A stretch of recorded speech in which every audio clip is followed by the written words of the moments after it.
Basic જરૂરિયાત છે, એમાં જ જો કોઈ તકલીફ આવે તો આપણે વિચારવાનું રહ્યું કે આપણે બીજી બધી લડાઈઓ લડી પણ કેમ. સરકાર સમસ્યા નથી માનતી કેમ કે સરકારને તો પ્રજાને મૂર્ખ જ બનાવવા પાસે ફાકા ફોજદારી કરવી, કારણ કે સરકાર કાંઈ ને કાંઈ તમારા દેશની બોટલ પૂરી થાય ને એજન્સી વાળો તમને ના પાડે, તમારા ત્યાંના ચૂંટાયેલા પ્રતિનિધિના ઘરે જઈને કીધું એકાદ દેશનું બોટલ આપી દે બધા ઘણા બધા શહેરોમાં લાઈનો ઉપર છે. એક પણ તમે ભાજપના કાર્યકર્તા નેતાઓ લાઈનો લોકશાહીનો ચોથો સ્તંભ ધ્વસ્ત થઈ ચુક્યો છે. लश्कर भी तुम्हारा, सरदार भी तुम्हारा, तुम झूठ को सच्ची को अखबार भी तुम्हारा. નમસ્કાર, આવાજ જનતા કી માંથી હું દતેશ ભાવસાર આપનું સ્વાગત કરું છું. છેલ્લા 20 દિવસથી જે યુદ્ધની પરિસ્થિતિનું નિર્માણ થયું છે અને એ પરિસ્થિતિમાં જે ભારત છે એનામાં જે રાંધણ ગેસનું સંકટ આવીને ઉભો રહ્યો છે તે કેટલો તીવ્ર છે તે આપણે આજે ચર્ચા કરીશું અંકિતાબેન સાથે, જેઓ ગૃહિણી પણ છે અને સામાજિક કાર્યકર્તા પણ છે. અંકિતાબેન, સ્વાગત છે તમારું. અંકિતાબેન, છેલ્લા 20 દિવસથી આ યુદ્ધની સ્થિતિ છે, કેવી સમસ્યા છે રાંધણ ગેસની આપણા શહેરમાં, ગુજરાતમાં અને ભારતમાં? સૌથી પહેલા તો જે ગુજરાતની અને ભારતની ગૃહિણીઓ છે એ ચિંતામાં આવી ગઈ છે, સ્ટ્રેસમાં આવી ગઈ છે. એક બાજુ આપણે મહિલાઓને આદત છોડાવી દીધી આપણા લોકલ ઈંધણ, લોકલ બળતણને વાપરવાની, એના બદલે આપણે એવું શીખવાડ્યું કે આપણે ગેસ કેમ વાપરવું. નાના ઘરની ગૃહિણીઓ પણ હવે ગેસ સ્ટવ ઉપર આવી ગઈ છે, ગેસ સિલિન્ડર ઉપર નિર્ભર બની ગઈ છે. અને એની બીજી બાજુ હવે જ્યારે તમે ગેસ નોંધાવો છો, પેલા 21 દિવસે નોંધાવી શકતા હતા, એના બદલે આજે 25 દિવસે નોંધાવાય છે અને એના પછી પણ 10 દિવસે ગેસ બોટલ આવે છે. ગતરોજ જ મેં ખુદે ગેસ બોટલ નોંધાવેલી છે, મને માહિતી મળી કે 10 દિવસનું વેટિંગ છે. એટલે ઇન શોર્ટમાં તમારું અને 2 દિવસ તો મારા ખુદના પરિવારે બહાર જઈને જમવું પડ્યું. અને બહાર પણ જોવાની વાત છે કે જ્યારે તમે બહાર રેસ્ટોરન્ટમાં જમવા જાઓ છો તો ત્યાં સ્પેશિયલી ગેસના જે અલગથી એક હવે ટેક્સ લેવામાં આવી રહી છે, એક પ્રકારનો કે ગેસનો ભાવ વધારો થયેલો છે કે ગેસ નથી મળ્યો, એની અછતના ભાગરૂપે રેસ્ટોરન્ટ છે એ પણ એના રૂપિયા વધારી દે છે. કોઈ જેમ કે કોઈ થાળી 150 ની હોય તેના એ લોકો 50 રૂપિયા એક્સ્ટ્રા કરી 200 લગાડી રહ્યા છે. એટલે મોંઘવારીની આમાં જે ગૃહિણીઓ છે ને એમનું જે બજેટ છે ને ખૂબ ખોરવાઈ ગયું છે. હા અંકિતાબેન, આપણે વાત કરીએ સમાધાનની, સમાધાન થવું જોઈએ, પરંતુ સરકાર તો આને સમસ્યા જ માનવા તૈયાર નથી કે ભારત આખામાં ક્યાંય સમસ્યા છે જ નહીં. ગેસની લાંબી દરેક શહેરોમાં આપણે લાઈનો જોઈ છે, ધંધા ઉદ્યોગો બંધ થઈ ગયા છે, મોટા ભાગે રેસ્ટોરન્ટ ને એ લોકોએ જે ગેસ બનાવતા જે પકવાનો હતા એ બંધ કરી દીધા છે. હવે સરકાર જ્યાં સમસ્યા માનશે તો સમાધાન નહીં કરશે, પરંતુ સરકાર તો સમસ્યા આને માનતી જ નથી. સરકાર સમસ્યા નથી માનતી કેમ કે સરકારને તો પ્રજાને મૂર્ખ જ બનાવવા છે, મહિલાઓને મૂર્ખ બનાવવા છે. અગાઉ પણ આવી કેટલી બધી સમસ્યાઓ આપણા દેશમાં આવી ચૂકી છે અને ત્યારે એ સમસ્યાને સરકારે દેખાડ્યું છે કે ના કઈ નથી, બધું બરાબર જ છે, ખૂબ બહોત અચ્છે, સબ અચ્છા હે. પણ ખરેખર એવું નથી હોતું. ખરેખર જ્યારે તમે ગૃહિણીઓના ઘર સુધી પહોંચો છો ને ત્યારે ખબર પડે છે. લાંબી લાઈનોમાં મહિલા ઉભી છે ને વચમાં તો એક મહિલાનું મેં ક્યાંક વાંચેલું હતું કે લાઈનમાં ગેસ સિલિન્ડરની લાઈનમાં ઉભા હતા ને ત્યાં એમને ચક્કર આવતા પડી ગયા. એ લાઈન કેટલી લાંબી હશે કે 2 થી 3 લોકોના મરણ પણ થઈ ગયા છે. એટલે આ ખૂબ ગંભીર પરિસ્થિતિ છે. અને બીજી બાજુ આપણે એવું કહેતા હોઈએ કે ના કોઈ વાંધો નથી, તો હજુ તો યુદ્ધ કેટલું ચાલશે. આ યુદ્ધ ન કરે ઈશ્વર અને વિશ્વયુદ્ધમાં પણ પરિવર્તિત થઈ શકે. અને જો વિશ્વયુદ્ધમાં પરિવર્તિત થઈ ગયું તો સૌથી પહેલી અસર ઘરની ગૃહિણીઓ ઉપર જ પડશે. અને જ્યાં તમારું ભોજન જે સૌથી મેઇન મુખ્ય બેઝિક જરૂરિયાત છે એમાં જ જો કોઈ તકલીફ આવે તો આપણે વિચારવાનું રહ્યું કે આપણે બીજી બધી લડાઈઓ લડી પણ કેમ શકીશું. હવે બેન, અગત્યનો પ્રશ્ન એ છે કે આ 20 દિવસ થયા યુદ્ધનું વાતાવરણ છે, ફારસની ખાડીમાંથી કોઈ એલપીજી ના કે તે મોટા જહાજો આવતા નથી. સરકાર 20 દિવસ થયા કોઈ આનો રસ્તો જ નથી શોધી શકતી, કેમ કે પારંપરિક આપણા મિત્રો હતા ઈરાન અને રશિયાથી તો દુશ્મની કરી લીધી છે. સરકાર પાસે કોઈ પણ યુદ્ધ જેવી પરિસ્થિતિની પૂર્વ તૈયારી રૂપે કોઈ પ્લાન જ નથી. આ સરકાર માત્ર ફોટોગ્રાફી કરનારી સરકાર છે, જે કઈ ઉજ્જવલા યોજના શરૂ કરાવીને પ્રજાને, મહિલાઓને એટલું બધું નિર્ભર બનાવી દીધું અન્ય દેશો ઉપર. આપણે અંગ્રેજોમાંથી મુક્ત થવા માંગતા હતા અને એના બદલે આપણે આત્મનિર્ભર થવા માંગતા હતા ને એના બદલે તમે નિર્ભર થઈ ગયા. એના કરતા તમે ઈંધણમાં બરાબર ચાલતા હતા. અમારી મહિલાઓ આત્મનિર્ભર હતી કે જઈને લાકડા કાપી આવતી અને પોતાના લોકલ ઈંધણથી ચલાવતી હતી. ને લોકલ ઈંધણ તમને ક્યાંય કોઈ નતું, અમને લાઈનમાં જઈને ઉભા રહેવાની જરૂર પડતી કે ન તો અમારો પરિવારની ઉપર કોઈ ખોટું ભારણ આવતું. આ તો એવું થઈ ગયું કે જે લોકલ ઇંધણ ને બદલે તમે જયારે ટ્રાન્સફર કર્યો ગેસ સિલિન્ડર ઉપર, ત્યારે મહિલાઓ પાસે હવે પ્લાન બી બચ્યું જ નથી ને. જેમ મહિલાઓ પાસે નથી, સરકાર પાસે પણ નથી. સરકાર માત્ર ને માત્ર ફાકા ફોજદારી કરે છે કે કોઈ એવી તકલીફ ઉભી નથી. જયારે વિશ્વયુદ્ધ અને યુદ્ધ જેવી પરિસ્થિતિ આખા વિશ્વમાં ચાલી રહી છે, ત્યારે સરકારે પહેલેથી જ પૂર્વ તૈયારી રૂપે જે ગેસ છે એનું સંગ્રહ કરવાનું થતું હતું. સંગ્રહ જેટલી તેમની પાસે કેપેસિટી જ નથી. 144 કરોડની આબાદીથી પણ વધારે આપણે આબાદી હવે થઈ ગયા છીએ, અને ત્યારે આપણી પાસે કોઈ પ્લાન બી જ નથી. અને કઈ બાબતનો પ્લાન બી નથી? આપણા રસોડામાં જે આપણું મુખ્ય જરૂરિયાત છે ભોજન, એ ભોજન કઈ રીતે બનાવવું એનું જ પ્લાન બી નથી. આજકાલની દીકરીઓ છે જે લોકલ જે આપણું લોકલ બળતણ છે એ તો બાળી જ નથી શકતી, ઈંધણ વાપરી નથી શકતી, લાકડા કાપવા કોણ જાય? અને મેં તો દકેશભાઈ છેલ્લા થોડા દિવસમાં ઘણા એવા ન્યૂઝ પણ વાંચ્યા કે ગેસનું સિલિન્ડર પૂર્ણ થઈ જતા એમને લોકલ બળતણ એમના પરિવારે કીધું તો એ દીકરીએ છૂટાછેડા લેવાની વાત કરી દીધી કે હું આ ઘરમાં નહીં રહું ગેસ સિલિન્ડર વગર. મારે આ માધ્યમથી એ બહેનો, એ મહિલાઓ, એ દીકરીઓને પણ કહેવાનું થાય કે સરકાર તો છે જ એવી, તમે પ્લાન બી વિચારો, કેમ કે સરકાર પાસે પ્લાન બી નથી, તમારી પાસે તો પ્લાન બી. તમારા પરિવારનું આપણે અન્નપૂર્ણા કહેવાઈએ છીએ. અન્નપૂર્ણા કોને કહેવાય? કે જે કોઈ પણ પરિસ્થિતિમાં પોતાના પરિવારને અન્ન પૂરો પાડી શકે. અને આપણે અન્ન પૂરો પાડવા માટે જો માથે બારી લઈને નીકળવું પડતું હોય ને, તો ભલે સરકારને તો આમે શરમ નથી આવતી, આપણે પણ શરમ નહીં આવવી જોઈએ. કેમ કે છેલ્લે બાકી આ 144 કરોડની આબાદી સ્વતંત્ર છે. અહીંયા કોઈ માઈ બાપ નથી કે જે તમારી માટે વિચારે કે તમારા રસોડામાં શું થાય છે. જો વિચારતા હોત તો હજુ તો યુદ્ધ શરૂ થયો અને 60 રૂપિયા ગેસના બોટલના વધી ગયા રાંધણ ગેસના. તો મહિલાઓ જાય તો જાય કે મહિલાઓ પાસે એક જ રસ્તો છે, આપણો જે લોકલ ઇંધણ છે, આપણી પાસે જે લોકલ ઇંધણની આપણી જે આદત છોડાવી નાખી હતી આ સરકારે અન્ય દેશો પર નિર્ભર બનાવવા માટે, એટલા મોંઘા ગેસ સિલિન્ડર બનાવવા માટે. મારે તો કહેવાનું થાય આપણા સ્મૃતિ ઈરાની બેનને કે તમે ગેસના બાટલા લઈને ફરતા હતા, આટલા મોટા બાટલા લઈને, અને ત્યારે છાજિયા લેતા હતા સરકાર ઉપર, ત્યારની સરકાર ઉપર ખાલી ભાવ વધારાની બાબતમાં. હવે ક્યાં ખોવાઈ ગયા છો? હવે કેમ તમે છાજિયા નથી લેતા તમારી ખુદની સરકાર ઉપર? જો સાચા ગૃહિણી હોય, સાચા મહિલા હોય, તો તમારી સરકાર છે. ડબલ, ટ્રિપલ, ચોપર ઇન્જિનની સરકાર તમે ચલાવી રહ્યા છો. તમે ધારો ત્યાંથી આ ગેસ છે તમે પેદા કરાવી શકો. હું તો એમ કહું છું, આપણી પાસે આટલા સાયન્ટિસ્ટો છે, આપણી પાસે આટલી પ્રતિભાશાળી વ્યક્તિઓ છે, તમે એમની પાસેથી એવા રિસર્ચ કેમ ન કરાવડાવ્યા કે આપણી પાસે પ્લાન એ તૈયાર નથી, તો આપણી પાસે પ્લાન બી શું હશે? આપણે પ્લાન બી માટે તૈયાર જ નથી. જો તમે બહુ સારો વાત કરી. આપણા દેશના જે સાયન્ટિસ્ટો છે એ તો પોતાના એસી ચેમ્બરમાં ગાયનો ગોબર લગાડીને ઠંડક કરે છે. એમણે અત્યાર સુધી એવું કોઈ રિસર્ચ જ નથી કર્યું કે જે આપણા દેશને ઉપયોગી હોય. તો એવા જે પર્ટિક્યુલર એક ધારા સાથે જોડાયેલા લોકો છે એ શું ભારતનું ભલું કરે છે કે આપણા સમાજનું કઈ ભલું કર્યું છે કે માત્ર ચાપલુસી કરીને આગળ વધ્યા છે? આપણે સાયન્ટિસ્ટ તરીકે માત્ર નાસા ને ઈસરો ને સ્પેસ ને જ જોઈએ છે. તો સાયન્ટિસ્ટનું મુખ્ય કામ એ હોય છે કે આપણી પાસે આપણી જે પ્રજા છે એમની સુખાકારી માટે એ એવા કયા રિસર્ચ કરી શકે કે જે આપણી પ્રજાને આવી તકલીફની પરિસ્થિતિમાંથી, આપદામાંથી બહાર કાઢી લે. પરંતુ આપણા દેશની સૌથી મોટી કરુણતા છે કે અહીંયા તો આપદામાં અવસર શોધવામાં આવે છે. જો આનો પ્લાન બી તૈયાર હોત દતેશભાઈ, તો કાળાબજારીઓ કરી શકતા હોત. આપણે પ્લાન બી તૈયાર જ નથી રાખતા. આપણે દર વખતે એવું કરી છે. રેમડેસિવિર, જ્યારે આપણે કોરોના વખતે રેમડેસિવિર ઇન્જેક્શન હતા, એમાં પણ કાળાબજારી થઈ છે. કેમ કાળાબજારી થઈ? કેમ કે આપણી આટલી મોટી આબાદીમાં આપણી પાસે એટલા બધા સાયન્ટિસ્ટો છે, એટલા રિસર્ચ સેન્ટરો છે, પરંતુ આપણે એનો ઉપયોગ કરવું નથી, કાં તો સરકારને એને કરવા દેવું નથી. કાળાબજારી કરશો, ચોરી ચપાટી કરશો તો જ આ સરકારની તમે પૈસા પૂરા પાડી શકશો.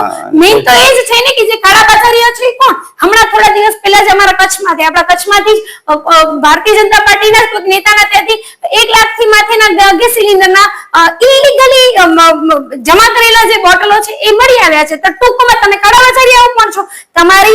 તમારી પ્રજા અત્યારે ખૂબ જે વિશ્વમાં જે યુદ્ધની પરિસ્થિતિ છે એની વચ્ચે તમારી પ્રજા ઓલરેડી અત્યારે ખૂબ તણાવમાં આવી ચૂકી છે, અને એમાં તમે તમારા જ કાર્યકર્તાઓને, તમારા જ નેતાઓને કહો છો કે કાળાબજારી કરો.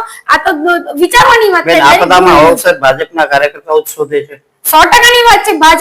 ભાજપનો કાર્યકર્તા સિવાય મને કોઈ અન્ય કોઈ પણ પાર્ટીનો એક એવો નેતા કે કાર્યકર્તા દેખાડો કે જેમણે આપદામાં અવસર શોધવાની પ્રયત્ન કર્યો હોય.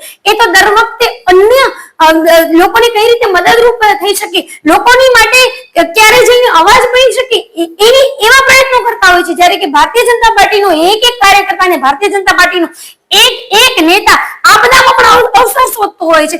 જો હું એટલું જ કહીશ કે આપણે શીખવાનું થાય જાપાન પાસેથી કે જ્યારે હિરોશીમા અને નાગાસાકી ઉપર યુદ્ધ વખતે બોમ્બ પડ્યા અને બોમ્બ પડ્યા પછી એ લોકો નિર્ધાર કર્યો કે આવનારા સમયમાં જાપાન ટેકનોલોજીમાં એટલું આગળ થશે, એમના જે સાયન્ટિસ્ટો હતા, એમના જે પ્રતિભાશાળી લોકો હતા, એમણે નિર્ધાર કરી લીધું કે અમારે શું કરવું છે. અમને સમગ્ર વિશ્વને એ દેખાડવું છે કે અમે એ પ્રજા છીએ જે પ્રતિભાશાળી છે. એમણે એટલા બધા રિસર્ચો કરાયા, એમણે એટલી બધી ટેકનોલોજી વિકસાવી, અને આપણે શું શીખ્યા આ બધામાંથી? આપણે કઈ નથી શીખ્યા. આપણે લાઈનોમાં ઉભા રહેવાનું શીખી ગયા છે. મને તો દુઃખ એ વાતનું છે કે લાઈનો છેલ્લા 2014 થી તો પ્રજા સતત અને સતત લાઈનમાં જ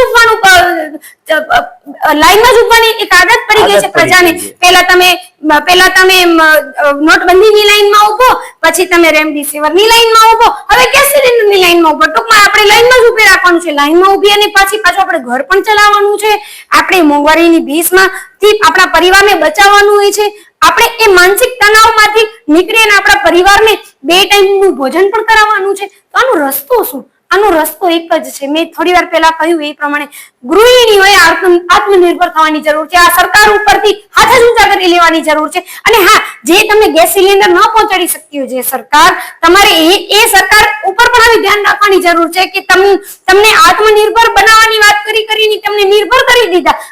અત્યારે તમારો પરિવાર છે એ પરિસ્થિતિમાં છે કે એને બહાર જઈને જમવા જવું પડે છે, એ પણ મોંઘું તાજ જમવાનું. હવે દર્શક મિત્રો, તમે વિચાર કરો કે આટલી મોટી આપદા છે, તમે લાઈનોમાં ઉભા છો, ઘણા બધા શહેરોમાં લાઈનમાં ઉભા છે, એક પણ તમે ભાજપના કાર્યકર્તા નેતાઓને કોઈને લાઈનમાં ઉભેલો જોયો? બિલકુલ નહીં. માત્ર ને માત્ર એ સોશિયલ મીડિયામાં સુફિયાની વાતો કરશે. ધારાસભ્યો છે, સાંસદો છે, એમના ચેલા ચપાટાઓ છે, બધે સોશિયલ મીડિયામાં મોટી મોટી વાતો કરે છે, પરંતુ જમીન ઉપર એક પણ આવવા તૈયાર નથી. કેમ કે સોશિયલ મીડિયામાં તમે એમને પ્રશ્ન પૂછી નથી શકતા. જમીન ઉપર આવશે તો તમે એને 10 પ્રશ્નો પૂછશો. અને હા, એટલા માટે જ આ લોકો રણછોડ બનીને ભાગી જાય છે અને માત્ર ને માત્ર સોશિયલ મીડિયામાં પોસ્ટો મૂકે છે. બેન, અગત્યનો પ્રશ્ન એ છે કે આ જે બધી દેશની સ્થિતિ છે, પરિસ્થિતિ છે, સામાન્ય વ્યક્તિ તો એ જશે, એને લાઈનની ખબર પડશે, પણ દેશની સ્થિતિ ને પરિસ્થિતિ તો અમે મીડિયા વાળા લોકો દેખાડવાના છીએ. આ ગોદી મીડિયા અને ડોઘી મીડિયાના જમાનામાં શું દેશની સાચી સ્થિતિ લોકોને ખબર પડી છે? લોકશાહીનો ચોથો સ્તંભ ધ્વસ્ત થઈ ચુક્યો છે. ખૂબ જુજો જેવા મીડિયા મિત્રો છે કે જે સાચું દેખાડવાની હિંમત કરે છે. ખાસ કરીને જે યુટ્યુબરો છે, એ સાચું દેખાડવાની હિંમત કરે છે, પરંતુ એ હિંમત કરે છે તો એમના ઉપર ખોટા કેસો લાદી દેવામાં આવે છે, એમના ઉપર અલગ અલગ ખોટી ફરિયાદો કરવામાં આવે છે. એટલે મારે આ માધ્યમથી એ જ કહેવાનું થાય કે જે સાચું પત્રકારત્વ કરી રહ્યા છે એ સૌને વંદન છે. એ બધી નાની મોટી જેટલી પણ ચેનલો છે, વધારે પડતી નાની ચેનલો છે, એ બધી ચેનલોને સામાન્ય પ્રજાએ જોઈ અને એવા લોકોને આગળ વધારવા જોઈએ, એવા લોકોને સપોર્ટ કરવું જોઈએ. આજે આપણે જોઈ જ લીધું છે આથી અગાઉ મિશન સિંદૂર વખતે કે આપણે ઇસ્લામાબાદ ઉપર ન્યુક્લિયર બોમ્બ ફેંક્યા હતા, એવું મોટી ન્યૂઝ ચલાવતી હતી. એટલે મૂર્ખ બનાવવાની પણ લિમિટ હોય. આપણે 144 કરોડની આ બધી ક્યાં સુધી મૂર્ખ બનીશું? હવે તો સમય આવી ગયો છે આપણી આંખ ઉગાડવાનો. હજુ આપણે આપણી આંખ નહીં ઉગાડીએ તો આપણી પાસે કઈ નહીં બચે. હવે અગત્યનો પ્રશ્ન એ છે કે ગુજરાતના ભાજપના પ્રમુખ આ બાબતે પણ કોંગ્રેસને અને નહેરુને જવાબદાર છે. જ્યારે છેલ્લા 30-35 વર્ષથી એમની સરકાર છે, કોઈ પણ જાતનું આયોજન કરી શકતી નથી અને માત્ર ને માત્ર વિપક્ષ ઉપર ધોરી દેવો એ કેટલો યોગ્ય છે? એમને આવડે છે. હું તો એ જ કહું છું કે ભારતીય જનતા પાર્ટીની સરકાર વિરોધ પક્ષમાં ખૂબ સારી રીતે કામ કરી શકે છે. ભૂલી ગયા છે કે વિરોધ પક્ષમાં નથી, સત્તા પક્ષમાં છે. મારે એમને યાદ અપાવવાનું થાય, માનનીય વિશ્વકર્મા સાહેબ, તમે જે ભારતીય જનતા પાર્ટીની સરકાર ચલાવી રહ્યા છો, તમે વિપક્ષમાં નથી, તમે ભૂલી ગયા છો, તમે વિરોધ કરવા બેસી ગયા છો. તમારે વિરોધ કરવાનું કોંગ્રેસનું કે અન્ય પક્ષોનું ના હોય, તમારે તો કામ કરવાનું હોય. જે તમારી સરકારે અત્યાર સુધી કામ નથી કર્યું, 30 વર્ષથી સતત સદંતર તમારું શાસન છે, અને એ શાસનમાં પણ જો તમને નહેરુજીને કે કોંગ્રેસની જે ગઈ સરકાર છે એમને જો તમને વિરોધ કરવાનું કે એમના વિશે બોલવાનું આવતું હોય તો તમારે ભારતીય જનતા પાર્ટીની આખી સરકાર ઉપર ધિક્કાર છે. હું તો એમ કહું 30 વર્ષ જેટલો તમને લાંબો સમય પ્રજાએ ખૂબ પ્રેમથી આપેલો છે. હું તો એટલું કહીશ કે પ્રજાએ સૌથી વધારે પ્રેમ છે ને ભારતીય જનતા પાર્ટીની સરકારે આપેલો છે.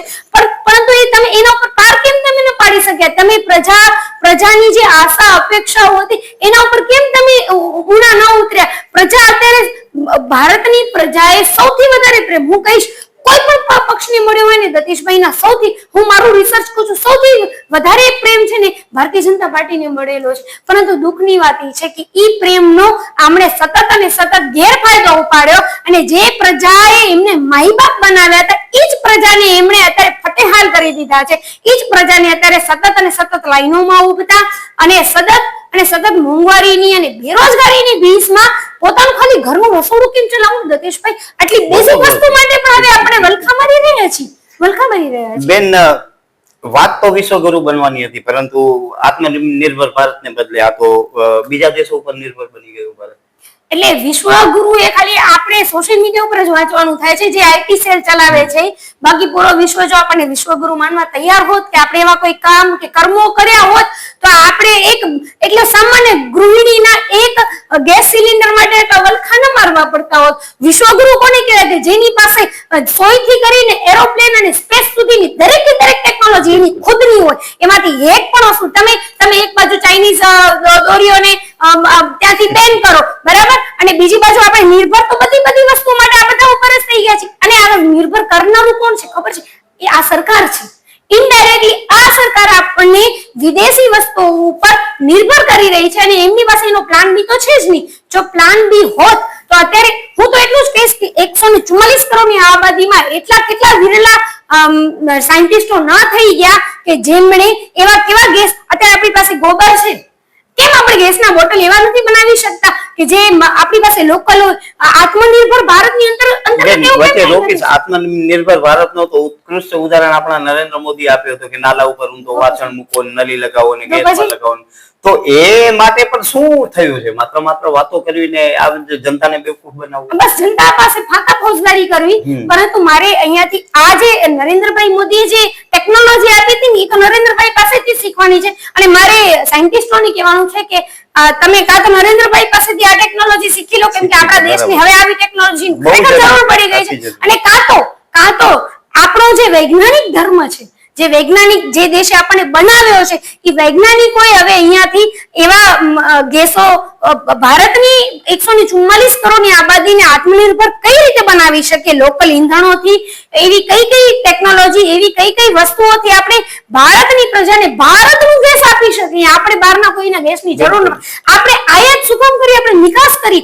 હું તો એટલું જ કહીશ કે સોયથી લઈને સ્પેસ સુધીની દરેક ટેકનોલોજી જે દિવસે આપણે બનાવીશું ને આપણે બારે નિકાસ કરીશું અને ત્યારે જ આપણે ખરેખર આત્મનિર્ભર બની શકીશું. બાકી ફાંકા ફોજદારીઓ આત્મનિર્ભર ભારતની કરતા હોઈએ અને પોતે જ આવીને બ્રાન્ડિંગ આપણે અન્ય દેશોની વસ્તુઓની કરતા હોઈએ તો એ તો કહેવાની વાતો થઈ ગઈ છે.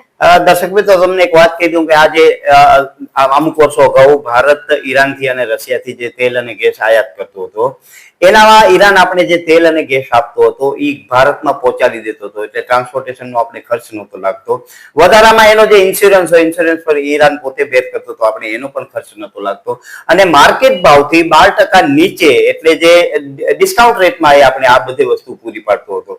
પરંતુ એક્સટ્રીમ ફાઇલમાં કદાચ ભારતના કોઈ લોકોનું નામ આવી ગયો છે અને અમેરિકાનું એટલો દબાણ થયો કે ઈરાનથી અને રશિયાથી તેલ અને ગેસ આયાત કરવાનું અમને બંધ કરી દીધું. એટલે અંકિતાબેન, આપણા જે પારંપરિક મિત્રો હતા, વર્ષોથી જે મિત્રો હતા, એને આપણે દૂર હટસેલી દીધા. અને જે વિશ્વનો જમાદાર થવા નીકળ્યો છે અમેરિકા, એના શરણે થઈને આપણે આ કર્યું છે. તો અંતે તો આપણે આપણા પગ ઉપર જ કુવાડો માર્યો છે. આપણે આપણા પગ ઉપર, એટલે સરકારે પોતાના પગ ઉપર નહીં, સરકારે પ્રજાના પગ ઉપર કુવાડો મારેલો છે. સરકારે પ્રજાના પેટ ઉપર કુવાડો મારેલો છે કે જે પ્રજા આખો દિવસ હેરાન પરેશાન થઈ અને શું ઈચ્છે છે, હવે તો શાંતિ અને લાઈનો વગરની જીવન ઈચ્છે છે, એવી પ્રજાના પેટ ઉપર એમણે જાણે કુવાડો મારેલો છે. મારી બીજી બાજુ એ પણ યાદ કરવાનું થાય કે આપણું લોકલ બળતણ, હું વારી ઘડી લોકલ બળતણ એટલે કહી રહી છું કેમ કે ગૃહિણી છું અને મને મારા ઘરથી મેં આ શરૂ કર્યું છે. આપણે ત્યાં લિગ્નાઇટની ખાણો હતી, જે ખાણો પર સદંતર બંધ કરી દેવામાં આવી, જ્યારે કે આપણી પાસે કચ્છમાં તો લિગ્નાઇટ ખૂબ પુષ્કળ પ્રમાણમાં છે અને લિગ્નાઇટ છે તો આપણી પાસે બળતણ તો છે, તો કેમ આપણે એવી ટેકનોલોજી ના બનાવી શકીએ કે એવા પ્રકારના, ચલો આપણે ગેસ બોટલની બદલે આપણે એવા ચૂલા ઉભા કરીએ કે જે છે ને ગેસ જેવું કામ કરે, જ્યાં આપણી મહિલાઓને હેરાન ના થવાનું આવે ને આપણે આ લોકોની લાઈનમાં ઉભવાનું જ ના આવે. હું તો અહીંયાથી આ માધ્યમથી કહીશ કે એનો એક જ રસ્તો છે કે વહેલી તકે જે લોકો માર્કેટમાં આવવા માંગે છે, જે લોકો આપણી પ્રજા માટે પણ વિચારે છે ને ખુદનો ધંધો પણ વિચારે છે, એ લોકોએ સમય સાથે એવી કોઈ ટેકનોલોજી ઊભી કરવી જોઈએ અને જેની અંદર આપણું લોકલ બળતણ છે, લિગ્નાઇટની ખાણો છે જે બંધ કરી દેવામાં આવી છે, એ સદંતર એ ચાલુ કરી દેવી જોઈએ. હું તેમ કહું છું આટલું સરસ કોલસો આપણી પાસે છે, આપણે જરૂર નથી આ લોકોના પ્રોપેનની કે એમના કોઈ પણ ઇથેન મિથેન કોઈ પણ ગેસની કે જેમની માટે આપણે લાઈનોમાં ઉભા રહેવા પડતું.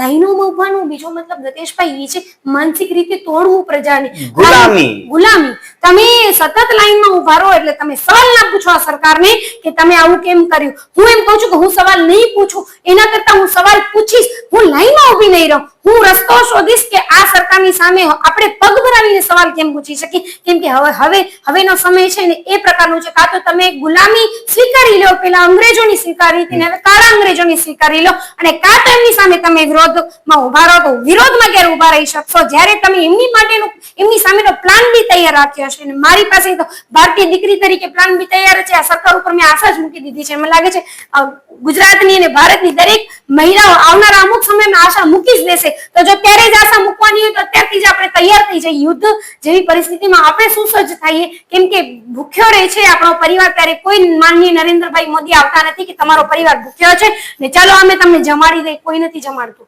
એટલે આપણે જ વિચારવાનું છે, આપણે જ પ્લાન વિચારવાનું છે. આનો અંકિતાબેન અંતે રસ્તો શું નીકળશે? આપણે થાળીઓ વગાડવાની, શંખ વગાડવાની, ઘંટો વગાડવાની, એ જ આનો રસ્તો નીકળશે? આપણે પ્રતિભાશાળી પ્રજા છીએ, ભારતની પ્રજા છે ને એનું આઈક્યુ લેવલ ખૂબ અપ છે. જો આપણે આનો રસ્તો શોધી શક્યા ને તો હું એમ માનું છું કે ખરેખર આપણે ક્યારેક વિશ્વગુરુ બની જઈશું. પરંતુ રસ્તો જ્યારે આપદા આવે ને ત્યારે અવસર શોધવાના બદલે તમે રસ્તો શોધો. આપણે રસ્તો શોધ્યો ને કે સરકાર ઉપર નિર્ભર નહીં, પરંતુ જે આપણા લોકલ વેપારીઓ છે, હું કહું છું સતત કહી રહી છું, લોકલ વેપારીઓ છે, લોકલ રિસર્ચરો છે, માર્કેટમાં લો એવું કઈ કે જે પ્રજા માટે કઈક કામનું હોય ને આપણે એનું નિકાસ નથી કરવો. આપણે 144 કરોડની આબાદીની એ વસ્તુ પૂરી પાડવી છે કે જે એને લાઈનોમાં ઉગતા બંધ કરે. લાઈનોમાં જે દિવસે આપણે ઉગતા બંધ થઈ ગયા ગતેશભાઈ, એ દિવસે આપણે સવાલ પૂછતા થઈ જશું. છેલ્લા અમુક વર્ષોમાં આપણે લાઈનોમાં ઉભી રહ્યા છીએ, એના કારણે આપણે સવાલ પૂછવાનું આપણા મગજમાં જ નથી આવતો. આપણો મગજ જ એ લોકો એટલું બેર મરાવી દીધું છે, એટલું તણાવમાં લાવી દીધું છે પ્રજાને કે એના રસ્તાઓ જ આપણે નથી શોધી શકતા. તો એનો અંત એક જ છે, એનો અંત એ જ છે કે જ્યારે આ ભારત દેશ ઉપર કોઈ પણ પ્રકારની આપદા આવી છે ત્યારે અમુક એવા વિરલાઓ આવ્યા છે કે જેણે એનો રસ્તો શોધ્યો છે. બસ એ રસ્તો શોધનારા વિરલાઓને અહીંયાથી અપીલ કરું છું કે આપણે રસ્તો શોધીએ સૌ સાથે મળીને, કેમ કે સરકારથી કાંઈ નથી થવાનું. સરકાર તો યુદ્ધને ક્યારેક વિશ્વ યુદ્ધે દેખાડી દેશે ને ક્યારેક ન્યુક્લિયર બોમ્બ ક્યાંક પડી ગયો, હું ને તમે તો જોવા નથી જવાના. એ એમની જ મીડિયા છે, એમની ગોદી મીડિયા એમની વેચાતી લીધેલી છે. કાલે ઉઠીને એવું કહી દેશે કે ત્યાં ગેસ છે જ નહીં,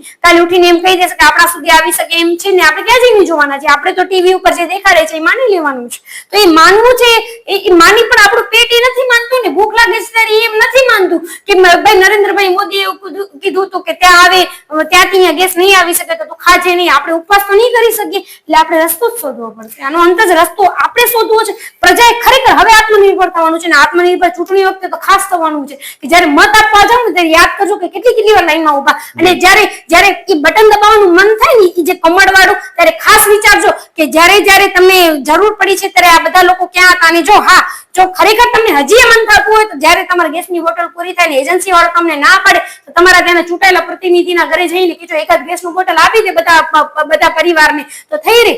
કશું નથી કરવું, માત્ર ને માત્ર ફોટોગ્રાફી અને ફાંકા ફોજદારી કરવી છે આ લોકોને. અંકિતાબેન ખૂબ ખૂબ ધન્યવાદ તમારી સાથે વાત કરો. તો દર્શક મિત્રો તમે વિચારો કે અત્યારની સરકાર કેવી રીતે ચાલે છે. લશ્કર ભી તુમ્હારા, સરદાર ભી તુમ્હારા, તુમ જૂઠ કો સચ લીખો, અખબાર ભી તુમ્હારા. આવી જ રીતે અખબારો અને મીડિયાને મેનેજ કરીને સરકાર અત્યારે સબ ચંગાસી ચલાવી રહી છે. પરંતુ હકીકતમાં ગેસ એજન્સીઓની બારે જે લાઈનો લાગે છે એ લાઈનો અલગ જ વાતાવરણ ઉભું કરે છે ને એનું સૂચન કંઈક અલગ હોય છે. પરંતુ જ્યારે સરકારો એ જે ગેસની સમસ્યા છે તેને સમસ્યા માનશે તો સમાધાન નીકળશે. પરંતુ જ્યાં સંસદમાં અંદર જ માનીને બેઠા હોય કે કોઈ સમસ્યા નથી ને એ જ સંસદની કેન્ટીનમાં ખાવા ઉપર કાપ મૂકી દેવામાં આવે તો આપણે માની લેવાનું થાય કે હાથીના દાંત ખાવાના એક છે અને ચાવવાના બીજા છે. નમસ્કાર. આવાજ જનતા કી માંથી હું દતેશ ભાવસાર.